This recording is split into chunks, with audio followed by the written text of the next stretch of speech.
नाही नाही, भूत नाहीये, मीच आहे श्रेया. मागच्या वेळेस भाज्यांनी आणि ह्या वेळेस लाईटीने बंड पुकारला होता माझ्या विरुद्ध. त्या बंडाला जुगारून पुढे आलो तर हे चक्रीवादळ दारातच उभं होतं वाट बघत. नुसतं घराघरा बाहेर हिंडायचं असते. अरे अरे अरे, आमची ओळख तर राहिली. आमचं छोटस वादळ, सॉरी छोटं नाही, मोठं चक्रीवादळ आहे. वय वर्ष 2 वर्षाला 1 महिना कमी आहे. फक्त साईजच 2 बोट एवढी छोटी. पण हमारी साईज मी नाही जाणे का. आमचा रुबाब म्हणजे head of the family direct. लई नखरे करतो बुटकं वांग. बोलायला तर 3 हातांच्या बोटावर मोजता येतील एवढे शब्द आहेत, पण हवं ते पाहिजेच. त्याचा हट्ट मात्र VIP लेवलचा.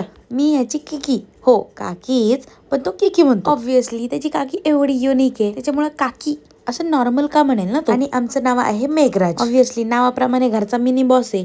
पिटुकलं अव्वल दर्जाचं मस्तीखोर आहे अव्वल. हे काय, मी कामात होते म्हणून काका पुतण्याची मस्ती चालली होती मला सोडून. दोघांमध्ये फक्त 2 फरक, एक वय आणि एक उंची. बाकी डिट्टो काकाचा कॉपी पेस्ट. त्या दोघांची तिकडे मस्ती चालली होती, ही तर मी माझी कलाकारी दाखवत होती. नाही, मी अर्धीच मेहंदी काढली होती.